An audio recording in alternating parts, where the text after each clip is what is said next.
This little bean can give you protein denser than beef by dry weight, and you can harvest it on a windowsill in 5 days. Now, that sounds like the kind of line people scroll past, but behind that line is a very ordinary pressure a lot of people are feeling right now. Go into a supermarket and stand near the meat section for 1 minute. You will see the same small pause again and again. Someone picks up a pack of beef, looks at the price, does that quick bit of private math in their head and puts it back, not because they stopped needing protein, just because food has gotten expensive enough that even ordinary choices now come with hesitation. And that is what makes this plant so interesting. Because while people are standing there doing that calculation, there is an older crop sitting almost completely outside the conversation, even though it was once taken seriously by researchers, praised for its potential, and studied as a highly efficient food source. That crop is winged bean. And by the end of this, you will know why people once thought it mattered so much, why it faded from view in so many places, and how to turn it into a simple little protein habit at home with almost no setup. What makes winged bean worth talking about is not that it is trendy. Honestly, it is almost the opposite. It feels more like one of those useful old things the modern world forgot to keep introducing to new people. For a while, it did get real attention. Agricultural researchers paid attention to it. Development groups paid attention to it. NASA looked at it as part of the broader question of efficient food crops for controlled environments. The United Nations described it as one of the most promising food crops of the 20th century. That is unusually big language for a bean, and there was a reason for it. In many parts of Asia and the Pacific, winged bean was never some mysterious miracle crop. People already knew it. They cooked it, grew it, and passed it along under local names. In places like Papua New Guinea, it had already been part of real life for generations. So this is not really a story about modern science discovering some magical plant out of nowhere. It is more interesting than that. It is the story of a crop that traditional growers had already been living with, one that modern institutions briefly recognized, and one that the West still somehow let drift out of the conversation. And once you notice that, the whole thing changes a little. It stops sounding like a flashy discovery. It starts sounding like useful knowledge that got left behind. There is an old phrase attached to winged bean that sounds almost too perfect until you see what the plant actually offers. People called it a supermarket on a stalk. And no, that is not because one part of it happens to be edible. It is because almost the whole plant keeps finding ways to matter. The young pods are edible. The leaves are edible. The flowers are edible. The mature seeds are edible. Even the underground tubers can be eaten. That kind of versatility is rare. Most crops specialize. One gives you leaves, one gives you roots, one gives you seeds. You get used to a plant being good at one main thing and leaving the rest behind. Winged bean does not really behave that way. It keeps offering food from top to bottom, which already makes it unusual before you even get to the numbers. And once the numbers enter the picture, it gets even harder to ignore. The seeds have been measured at roughly 29 to 42% protein on a dry weight basis, depending on the variety. Beef, on a dry weight basis, is usually around 26%. Just let that sit for a second. A dry seed from a climbing plant can stand in the same protein conversation as animal muscle. That does not mean the foods are identical. It does not mean nutrition becomes one simple ranking. But it does mean most people are carrying around a much narrower picture of plant protein than they realize. Then there is the tuber. Winged bean tubers can reach around 20% protein. Potatoes are usually closer to 5%. So now you are looking at an underground food storage organ with roughly 4 times the protein of one of the most familiar tubers on Earth. That is not hype.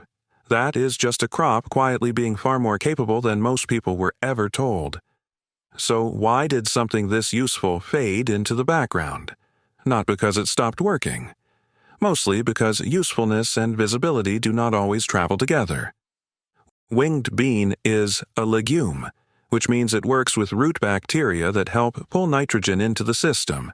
In plain terms, it helps feed itself. Not magically, not perfectly, but enough to matter. In warm climates, it can also behave more like a returning long-term food plant than something you keep rebuilding from scratch every season.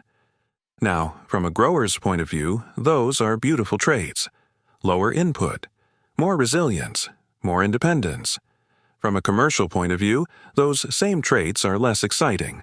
A crop that gives people more value with fewer repeated purchases does not naturally create the same kind of momentum as one tied to regular buying cycles. So this is less a villain story than an incentive story. Winged bean stayed alive in places where people still cooked it, grew it, and passed it along.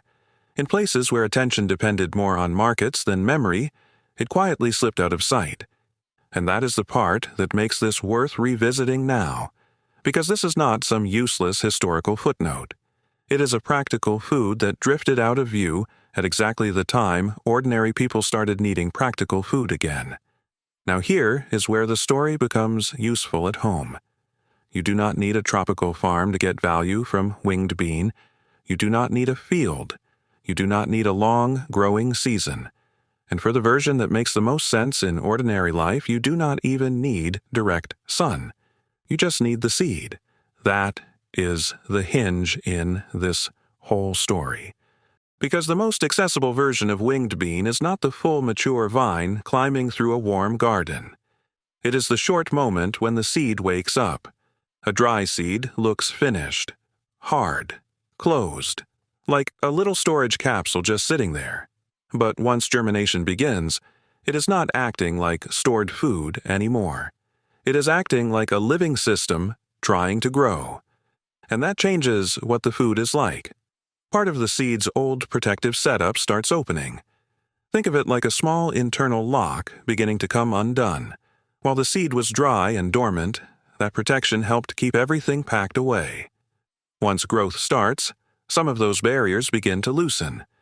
That is one reason the protein becomes easier for your body to use after sprouting. So when people hear 5 days on a windowsill, that is not just a catchy line, it is a real biological window. You are catching the seed right in the middle of becoming something else. And the nice part is, the process itself is simple. Start with dry winged bean seeds. In some Asian markets, they may show up under alternate names. You may also find untreated seed through growers or seed exchanges that offer them for sprouting. Once you have them, do a quick check. Remove anything cracked, moldy, badly damaged, or obviously off. It is a tiny step, but it saves a surprising amount of trouble later. Then soak the seeds in room temperature water for about 12 to 24 hours. You want them fully hydrated but not forgotten in a bowl forever. This is one of those places where more is not better. Once the soak is done, drain them completely. Rinse once with fresh water, drain again. And now we get to the rule that matters most. No standing water. That one habit will save more batches than almost anything else. Standing water is where the whole thing starts going wrong. The smell changes, airflow drops, and mold gets invited in. So use something with drainage. A sprouting tray works. A shallow perforated container works. A colander lined with cloth can work. A window box with holes can work. The exact container matters less than the fact that water can leave and air can move through. Set it somewhere out of direct, hot sun. Bright, indirect light is fine. Shade is fine. You're not trying to grow a full leafy plant here. You are just giving the seed the conditions to wake up cleanly. Then rinse morning and night. That is the rhythm. Wet the seeds, let them drain well, and leave them alone. By day 2, you will usually see the first root tips. By day 3, the seeds begin opening more clearly. And by day 4 to day 5, you usually hit the sweet spot. That is the moment to harvest. Because by then, the seed has already started opening up its stored nutrition for growth, but it has not yet spent too much of that energy on long stems and extra root mass, so the sprouts are still compact, tender, fresh, and dense right there. That is why day 4 to day 5 matters so much. You get the shift in digestibility. You get that fresh living quality, you get good texture. And you catch the seed before it starts stretching out and moving more of its energy into structure. Harvest in that window, give the sprouts a final rinse, drain them well, and store them cool.